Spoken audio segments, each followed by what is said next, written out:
All right, Hoosier fans, we are in the early stages of July, and myself, Greg Murray, Griffin Gonzalez, alongside with me again here for another week. And we're talking fall sports with some Indiana athletes here, and Megan Wampler from the IU women's soccer program joins us here this week. Megan, you're in Bloomington. Welcome in here. We appreciate you chatting with us. How have things been going? Catch us up on what's been going on these last few months for you. Uh, obviously things have been interesting, a little different from what everyone has been going through. I don't know. I've just been trying to keep myself busy. A lot of creativity has had to come into play.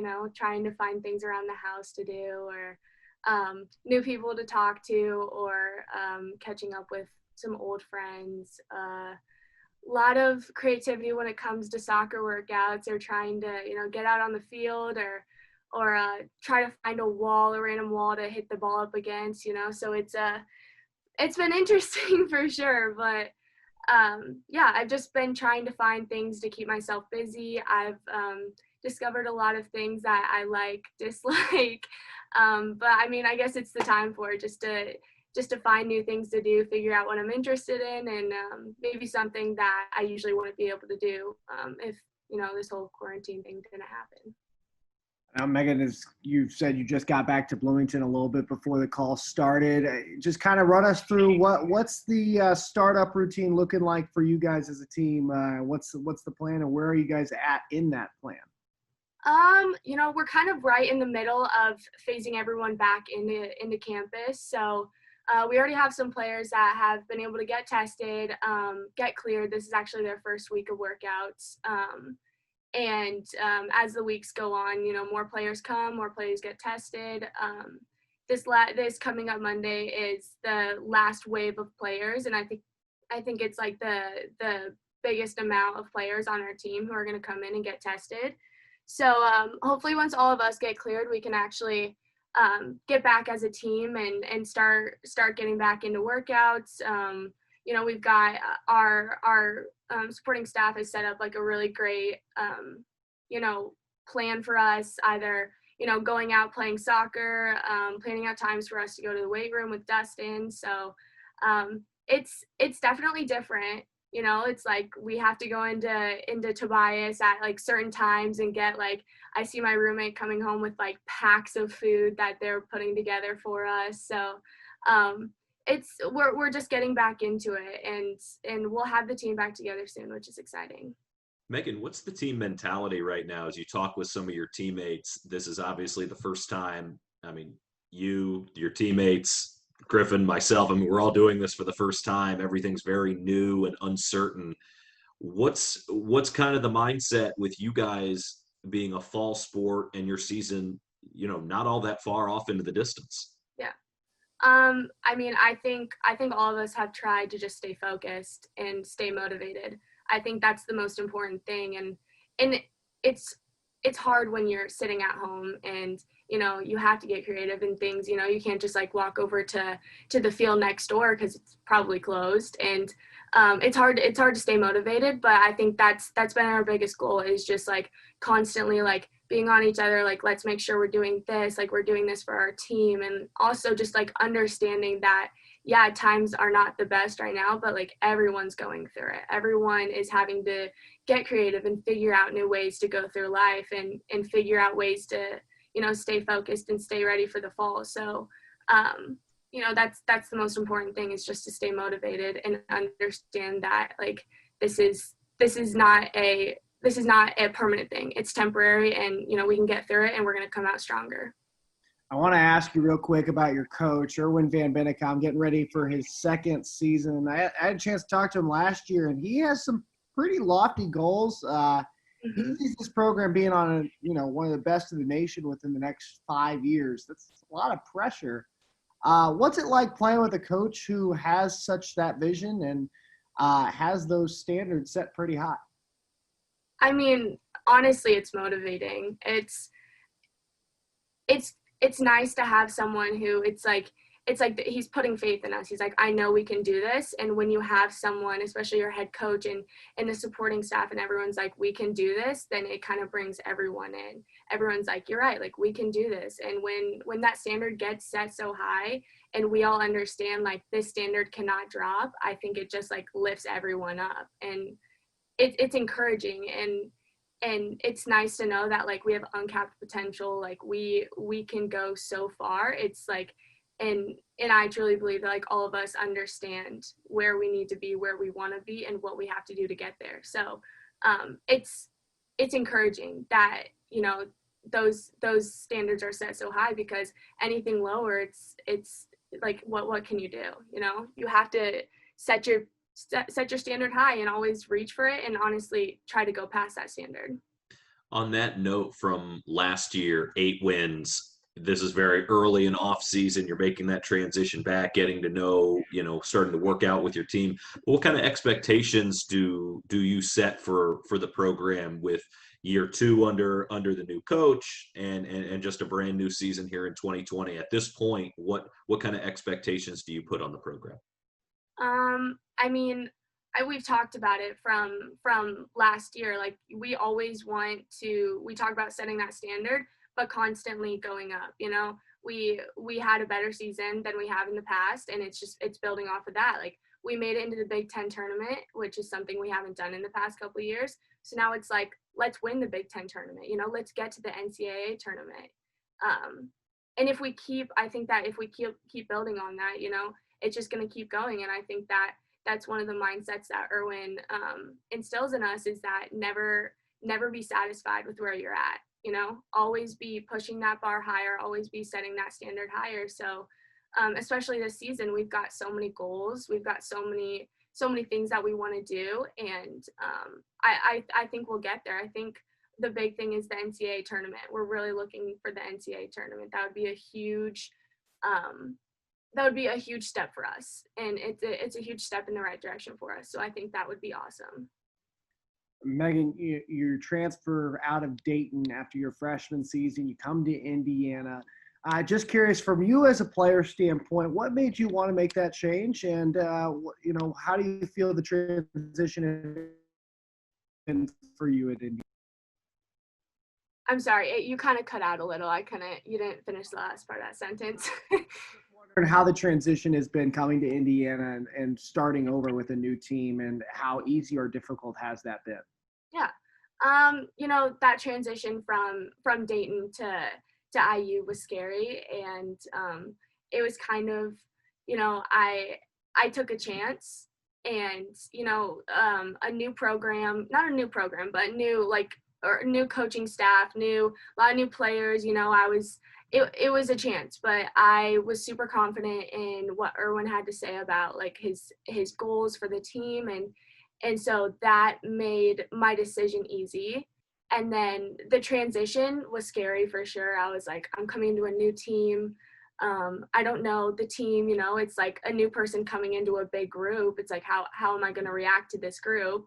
I thankfully knew a couple of the players already on the team. Maddie Essick, I've known her since I was 8-9 years old. We played on the same club team. So it was nice knowing a couple players and, being familiar with some of the girls. But honestly, right when I came in, it was like everything clicked.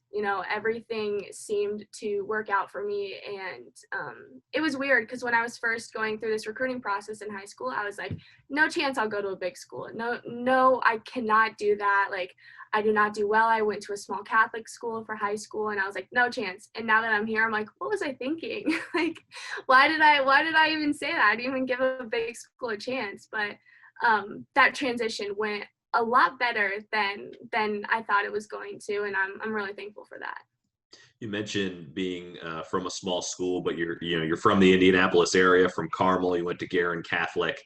I mean, how much growing up did you looking at big schools and maybe not immediately envisioning yourself there, but how much did you kind of have your eyes set on Indiana University, if at all, just as you grew up and went to Guerin? I was dead set. I feel like everyone at some point was like, I'm not staying in Indiana. Like, I'm getting out of Indiana when I go to school. Like, I'm branching out. So I honestly, I talked to the former head coach a little, Amy, when I was getting recruited, but I was like, no, like, big school is just not my thing. Like, smaller schools, that's what I want. So I really didn't even like Indiana and schools in Indiana in general. I was like, nah, like, I'm not really interested. But then right when I left Dayton, I was like dead set. I was like, I'm going to Indiana. Like, this is the opportunity that I want, and I was not going to stop. I told my parents, I was like, this is going to happen for me, and I'm very happy that it worked out, because if it didn't, I was like gonna have to kind of step back and be like, okay, now that I've already put my mind to one thing, I need to think about something else. But I'm really glad it worked out. All right, Megan, I want you to take us into the locker room for a little bit here. Tell us what the girls on the team are like. You can go into who's the funniest. You can go into whatever you want. Tell us what that locker room looks like over there at Armstrong Stadium. Oh, it's a lot of dancing. So much dancing. We've got a set of girls who every time we step in the locker room, like, lights are off. We had this huge speaker that had lights on it that would, like, disco lights, and we had girls going up. Like, we had half of us were like sitting down, kind of like either for practice, getting mentally ready for practice, or getting ready for a game, and then the other half are just like going absolutely crazy, like don't know how they're about to play a 90-minute game because they're like wasting all their energy just like running around the locker room. But Avery Lockwood, she's a funny one. She's the one that's always up dancing. Natalie Lunt will get up there with her, and those two will start like dancing together. It's hilarious. And like I said, like, it's so upbeat in our locker room. Like, every time, there's never like, we're never quiet. Like, no one's ever like, that awkward silence where everyone's just kind of looking around. Like, everyone's going crazy. It's hilarious, honestly. Megan, where do you fit in the mix there? Are you up dancing before practice, before games? Where are you at in that group? I would say I'm more of the type that just kind of like sits there. I'm more of like if I get up and dance, I don't know if I'm gonna be able to play a 90-minute game. Like, I need to like save myself. But I definitely get a laugh from sitting there watching all of them get up. Olivia will get up and start like banging on stuff and trying to like pull people up. And sometimes there'll be some song that comes on that I'm like, all right, like, now I'll get up. But for the most part, I'm usually the one that's sitting there kind of laughing and sitting next to Mads Carlson and then Megan Scott, who's gone now. But we'll all sit there and kind of look at each other and be like, what's going on right now? Megan, kind of going back to you as a player individually, from a team focus back to you. I'm always curious when we ask athletes this question. Is there an athlete you grew up just really looking up to? It doesn't even have to be a women's soccer player. It can be a soccer player. It can be, football player, basketball. It doesn't matter. Is there somebody you grew up really looking up to, their work ethic, someone that you really try to be more like every single day? I feel like I grew up watching so much sports, and honestly, all I can think about in my childhood is growing up with, I used to be a gymnast, and I was obsessed with gymnastics. And, I don't even know when it was, Nastia Lukin, Shawn Johnson, those girls, those are the girls that I was like, wow, like they're athletes, like that's amazing. And I always was just like amazed by them.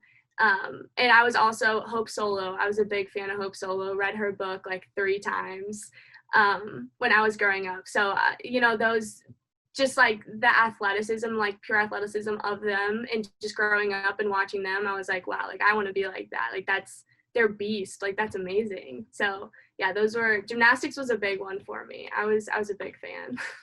You mentioned playing a lot of sports, gymnastics, soccer. What else were you into, athletically growing up? Oh gosh, I feel like my parents put me in absolutely every sport possible. I was a softball player for a while. I played basketball, which my sister went and played Division III basketball. My dad played at a small school in California. he's 6'4", super tall, wondering where my, 5'6" came into play. But, what else was there?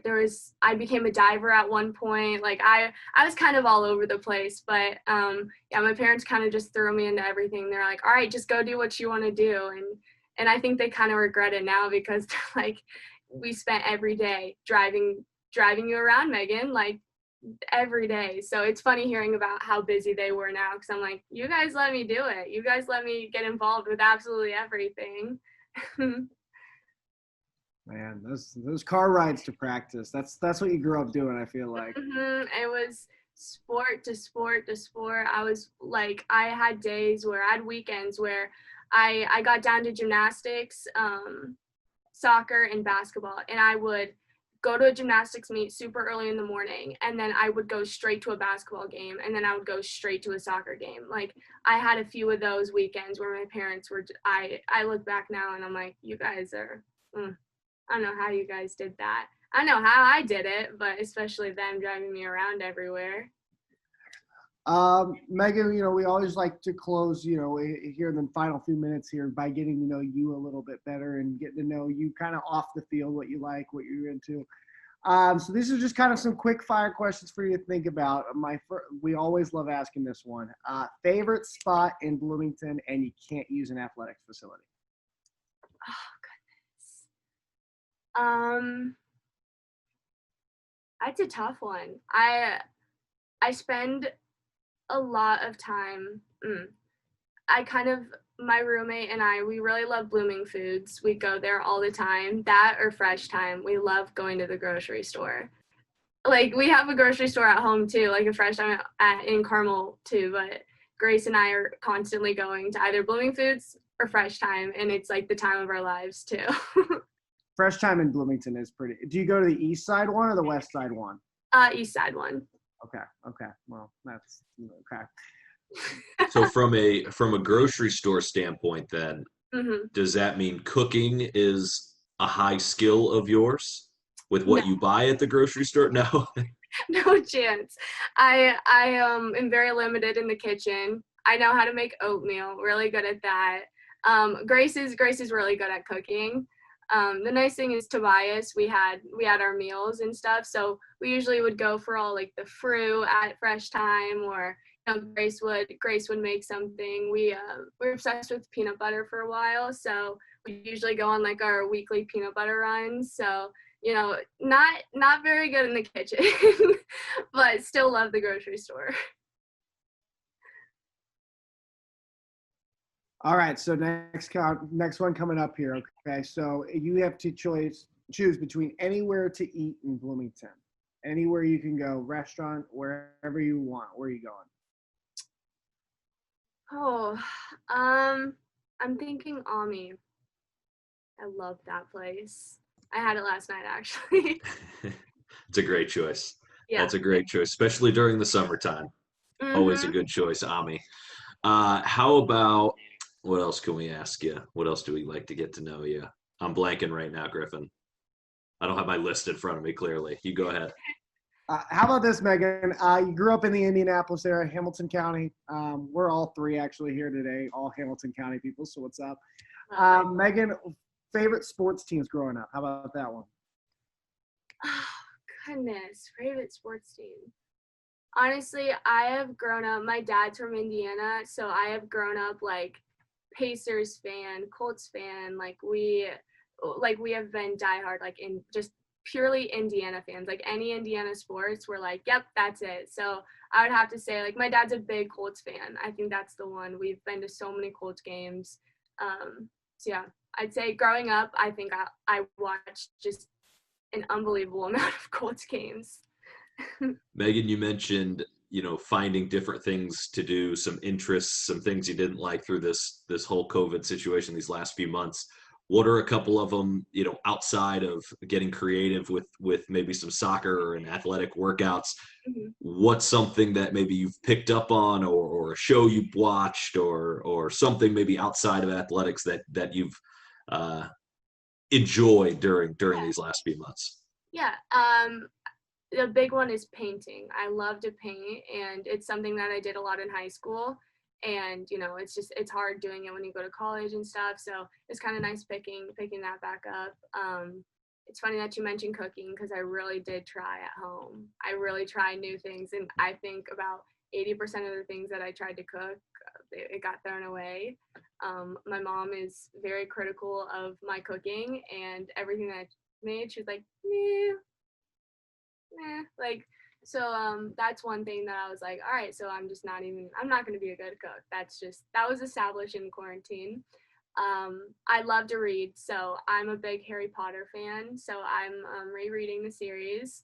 Super excited. I love Harry Potter so much. And I'll watch the movies every single time they're on TV, or just I'll put them on, and I think I've driven my family crazy with Harry Potter. But yeah, just getting back into things that I used to do, and that it's kind of hard to do when you're in college and so busy and stuff. So it's been nice getting back into and getting those things back in. All right, Harry Potter, cooking. All right, let's try it. Let's try this one. Favorite sports memory. It could be a personal one, or it could be one you experienced as a fan. Anything. Griffin, I know you're gonna love this one, but I think my senior year, when my team beating Carmel in sectionals, that was probably the best feeling, and we won in PKs. It was like downpouring, like the rain was not even downpouring, it was like side pouring. Like it was so windy and raining so much that we couldn't even play soccer for like 20 minutes. But especially my small school coming in and beating Carmel in the sectional championship, and then going all the way to state. I knew you liked that one. Point out, it was toga themed, and I was at that game in a toga, pouring down rain. It was a lot of fun. Really, just good environment overall.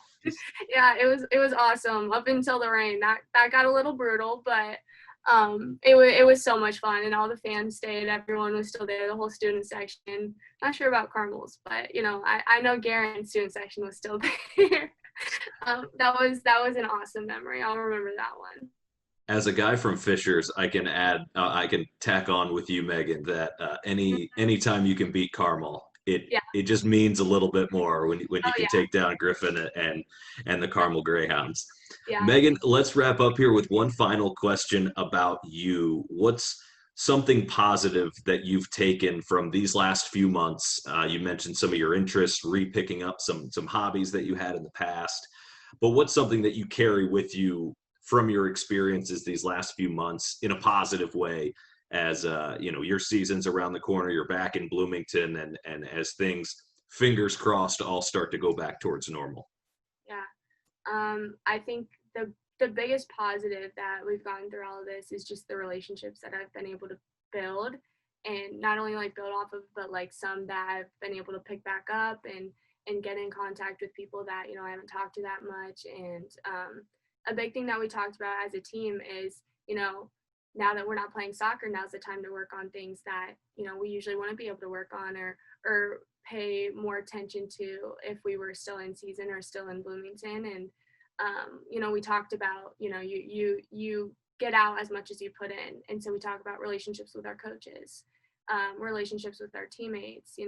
That's been a really big thing about being able to get in contact with them and talk about things other than soccer, because you can only talk about so much of what happened in the fall. You can more talk about about stuff about your life that sometimes wouldn't come up if all this didn't happen. So I think that is very, very, very important. And not just that, I think I've always been so appreciative of soccer, and after all this, I'm like, wow, I love soccer. I could not do without soccer.